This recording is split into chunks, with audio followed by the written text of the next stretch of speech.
ঝিলকে divorce paper হাতে ধরানোর শাস্তি চৈতিকে দিল সাক্ষ্য। সম্পূর্ণ জানতে দেখতে থাকো। গল্পে শুরুতেই দেখা যায় ঝিলকে নিয়ে হসপিটালে চেকআপে যাওয়ার কথা ঝিলের মা আর দিদির। তখনই দেখা যায় ঝিল তখন বলে, আমাদের মতন মেয়েদের আর চেকআপ, একবার অপারেশন হয়ে গেছে তো হয়ে গেছে, সব চুকে বুকে গেছে। কেন যে উনি এসব বললেন? তখনই ঝিলের মা বলে, তোর এত বড় একটা অপারেশন হয়েছে, এখন যদি চেকআপে না যাস তাহলে কি করে হবে বলতো? শোন না, তুই আর দেরি করিস না, তাড়াতাড়ি রেডি হয়ে নে, আমরা তোকে নিয়ে এক্ষুনি বেরিয়ে পড়ব। এর মধ্যেই সাক্ষ্য ঝিলের জন্য ড্রাইভার পাঠিয়ে দিয়েছে। ড্রাইভার এসে বলে, স্যার আপনাকে নিয়ে যেতে গাড়ি পাঠিয়েছে, চলুন ম্যাডাম। ঝিল তখন বলে, না না, আমি যাব না। আমি কেন যাব? আর যে পাঠিয়েছে সেটা তো তার গাড়ি, আমার গাড়ি তো নয়, আপনি চলে যান এখান থেকে। ড্রাইভার বলে, তাহলে স্যারকে গিয়ে আমি কি বলবো? ঝিল তখন বলে, বলবেন আমি যেতে চাইনি আর আমি যাবও না। ড্রাইভার তো চলে যায়। মিনতি তখন বলে, এই ঝিল, উনি যখন পাঠিয়েছিল তখন তো যেতেই পারতিস, অসুবিধার কী ছিল? ঝিল তখন বলে, না আমি কোনোভাবেই যাব না। কেন আমি যাব বলো তো? সে তো আমার কেউ নয়, আমার সাথে তার খুব শিগগিরই ডিভোর্সও হতে চলেছে, তো আমি কেন যাব? কিসের জন্যই বা যাব? এরপরে ঝিলের বন্ধুরা বলে, শোন না ঝিল, তুই এত উত্তেজিত হোস না, তোর শরীরটা তো খুব একটা ভালো না, তোকে এখন ডাক্তার বিশ্রাম নিতে বলেছে, আর তুই এত যদি চেঁচামেচি করিস তাহলে তো নিজের শরীরটা খারাপ হয়ে যাবে, সেটা অন্তত হতে দিস না। তখনই ঝিল বলে, ওই লোকটা আমাকে ঠকিয়েছে, আমাকে মিথ্যে বলেছে। তখনই মিনতি জিজ্ঞেস করে, ঠকিয়েছে? কি মিথ্যে বলেছে তোকে? ঝিলকে যে সাক্ষ্য প্রপোজ করেছিল, আই লাভ ইউ বলেছিল, সেটা তো আর সবার সামনে ঝিল বলতে পারে না। ঝিল তখন বলে, বলেছিল, আমাকে অনেক কিছুই বলেছিল যেটা আমি তোমাদের কখনোই বলতে পারবো না। মানুষটা যে এরকম হবে এটা আমি কখনো ভাবতেই পারিনি। মনে মনে ঝিল ভাবে, আমাকে যদি ভালোই না বাসেন তবে ওই কথাটা কেন বললেন? ওই কথাটা তো আমাকে বলে আপনি অপমানই করলেন, তাই না? জানি না আপনার মনের মধ্যে কি চলে। আপনি যদি চৈতি ম্যাডামকে ভালোই বাসতেন তাহলে আমাকে এসব ভালোবাসার কথা বলে আপনার যে কি লাভ হলো সেটাই তো আমি বুঝে উঠতে পারলাম না। মাঝে মধ্যে মনে হয় আপনাকে বিশ্বাস করি, কিন্তু আপনাকে বিশ্বাস আর ভরসা করতে খুবই ভয় লাগে। ঠিক সেই মুহূর্তেই দেখা যায় যে ঝিল তখন ভাবে, আর অপেক্ষা না, ডাক্তারের চেকআপটা করিয়ে নিয়ে আসতে হবে। ঝিল ভাবে, যত তাড়াতাড়ি হোক ডিভোর্সটা দিয়ে আমি ওনার থেকে মুক্তি পেতে চাই। অনেক দিন তো হলো, এইভাবে আর কতদিনই বা থাকবো? তখন ঝিলের মা বলে, আজকে বড় বৌদি, মেজ বৌদি আমাদেরকে খুব অপমান করেছে। কেন? আমরা গরিব বলে, আমরা বস্তিতে থাকি বলে? ঝিল তখন বলে, ওরা তো সেই জন্যই আমাদেরকে সবসময় অপমান করতে থাকে। জানি না এই অপমান করে ওরা কি লাভ পায়, তবুও কেন অপমান করতে থাকে। এর মধ্যেই সাক্ষ্য ভাবে, ঝিলকে তো সে সত্যি ভালোবাসে, কিন্তু বাড়ির লোকেদের জন্য হয়তো সে এই সম্পর্কটাকে পরিণতি দিতে পারবে না। তার মধ্যেই চৈতি তো আছেই সাক্ষ্যর সাথে ঝিলের সম্পর্কটাকে নষ্ট করে দেওয়ার জন্য। এরপর ঝিলকে নিয়ে ঝিলের পরিবারের সবাই বেরিয়ে পড়ে চেকআপটা করাতে যাবে বলে। ঠিক সেই মুহূর্তেই হসপিটালে উপস্থিত হয়েছে চৈতি। চৈতি তখন বলে, আরে ঝিল, তুমি চলে এসেছো? ও ভালোই হয়েছে তুমি এসে গেছো। আচ্ছা, তুমি সুস্থ হয়ে গেলে কাজটা করবে তো হসপিটালের, নাকি ছেড়ে দেবে, কোনটা? ঝিল তখন বলে, আমি এখনও এসব ভাবিনি। কেন বলুন তো? তখনই চৈতি বলে, আসলে আমি জিজ্ঞেস করছিলাম এমনি আর কি।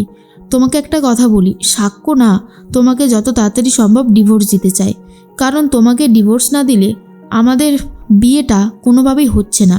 মানে তুমি বুঝতে পারছো তো আমি ঠিক কী বলতে চেয়েছি? এরপরেই ঝিল বুঝতে পারে যে সাক্ষ্যবাবু হয়তো নিজের মুখে এই কথাগুলো বলতে পারবে না, তাই চৈতি ম্যাডামকে দিয়ে বলাচ্ছে। মিনতি বলে, দেখো ওদের স্বামী স্ত্রীর ব্যাপার, ওদের ওপরে ছেড়ে দাও, তুমি এসবের মধ্যে ঢুকো না। তুমি এসবের মধ্যে ঢুকে যে কী লাভ পাও সেটাই আমি বুঝতে পারি না। চৈতি তখন বলে, কেন বলবো না বলুন তো? সাক্ষ্য তো আমার বন্ধু, আমার বর হবে আর কিছুদিন পর, তো ওর ভালো মন্দটা যদি আমি না বুঝতে পারি তবে আর কেই বা বুঝতে পারবে? আর সেই জন্যই তো ওর সাথে থাকাটা আমার খুব জরুরি।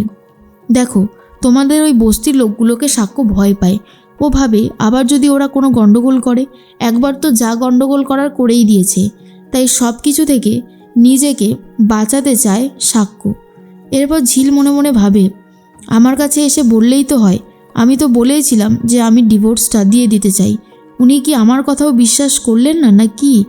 চৈতি বলে, সাক্ষ্য না খুব ভালো একটা ছেলে, ও কি তোমার মতন মেয়েকে ডিজার্ভ করে? তুমি বলো না ঝিল, তোমার কি পরিচয়? তুমি বস্তিতে থাকো, তোমার বাবা একজন ড্রাইভার, তোমার মা পরের বাড়ি কাজ করে, আর তোমার কোনো শিক্ষাগত যোগ্যতাই নেই। তো কেন সাক্ষ্য তোমার মতন একটা মেয়ের সাথে থাকতে যাবে? কি দেখে? কিছুই দেখে তো না। ঝিল বলে, সে তো আমি জানি, ওনাকে বলবেন ডিভোর্স পেপারটা নিয়ে আসতে, আমি সই করে দেব।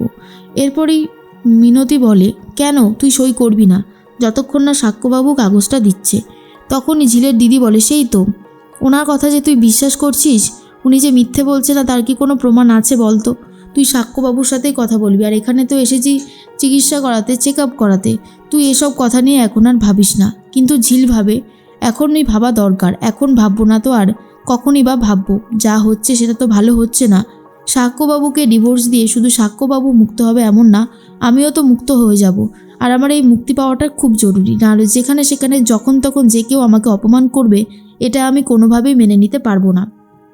এরপর চৈতি বলে দেয় ঝিলকে যে আমি তো আর কিছুদিন পরেই বিদেশে চলে যাব আমার স্বামীর সাথে। তখন ঝিলের মনে পড়ে, সাক্ষ্যবাবু তো বলেছিল তার বাবাকে যে এসব চলতে থাকলে সে বিদেশে ফিরে যাবে, সে আর এখানে থাকবে না। কিন্তু ঝিল এটা ভাবে, সাক্ষ্যবাবু তো বলেছিল একা ফিরে যাবে, একবারও তো বলেনি বিয়ে করে চৈতি ম্যাডামকে নিয়ে ফিরবে। তাহলে পুরোটাই সাজানো গোছানো একটা নাটক ছিল। এখন আমি সবটাই ভালো মতন বুঝতে পারছি। এরপর চৈতি নিজের ব্যাগের মধ্যে থেকে ডিভোর্স পেপারটা বার করে ঝিলের হাতে ধরিয়ে দেয় আর বলে, এই দেখো, আমি এখানে সব কিছু রেডি করিয়েই রেখেছি, তুমি সই করে দেবে, তারপরে আমি সাক্ষ্যকে দিয়ে সই করিয়ে নেব, ব্যাস তোমাদের ডিভোর্সটা মিউচুয়ালি হয়ে যাবে। আর টাকার কথা যদি বলো, টাকা আমার কাছে এখনই আছে, বলো তুমি কত টাকা চাও, কত লাখ টাকা চাও বলো, আমি সব টাকা এখনই ব্যবস্থা করে দিচ্ছি, তুমি অন্তত টাকাটা নিয়ে সাক্ষ্যকে ছেড়ে দাও। তখনই ঝিল বলে, টাকা লাগবে না, আমরা টাকার কাছে কখনো বিক্রি হই না, আমরা গরিব হতে পারি কিন্তু আমরা ভিখারি নই, আমাদের যেটুকু আছে সেটুকু দিয়েই আমরা বাকি জীবনটা কাটিয়ে দেব। আপনাদের টাকা তো আপনাদের টাকা, তো সেই টাকা নিয়ে আমরা কি করব, তাই না? চৈতি মনে মনে ভাবে, এই মেয়েটার সেলফ রেসপেক্ট আছে, এটা বলতেই হবে। তখন চৈতি বলে, নাও তাহলে সই করে দাও। এই বলে চৈতি চলে যায়। তখন ঝিলকে সবাই বারণ করতে থাকে আর বলে, তুই এইটাতে সই করিস না, একবার অন্তত সাক্ষ্যবাবুর সাথে কথা বলে নে, তারপর সইটা করিস। সাক্ষ্যবাবু কিন্তু বারবার বলেছিল সে তোকে ডিভোর্স দিতে চাই না, তাহলে তুই যদি এখন সইটা করে দিস সব কিন্তু শেষ হয়ে যাবে। এবার তুই কি করবি সেটা সম্পূর্ণ তোর ব্যাপার, আমাদের যেটা মনে হয় আমরা শুধু সেটাই বললাম। তখন ঝিল ভাবে, কি করবে, সই করে সাক্ষ্যকে মুক্তি দেবে নাকি সইটা করবে না, এটা নিয়ে ভাবনা চিন্তা করতে থাকে। আর সাক্ষ্য এসে যখন দেখে ঝিলের হাতে অলরেডি একটা ডিভোর্স পেপার রয়েছে আর সেটা নাকি দিয়েছে চৈতি, সাক্ষ্য কিন্তু রেগে যায় আর ঠিক করে চৈতিকে এবারে জব্দ করতে হবে। চৈতিকে তো ভালোবাসেই না সাক্ষ্য, নিজের বন্ধুর জায়গাটাই দিয়েছে, এর থেকে বেশি কিছু নয়।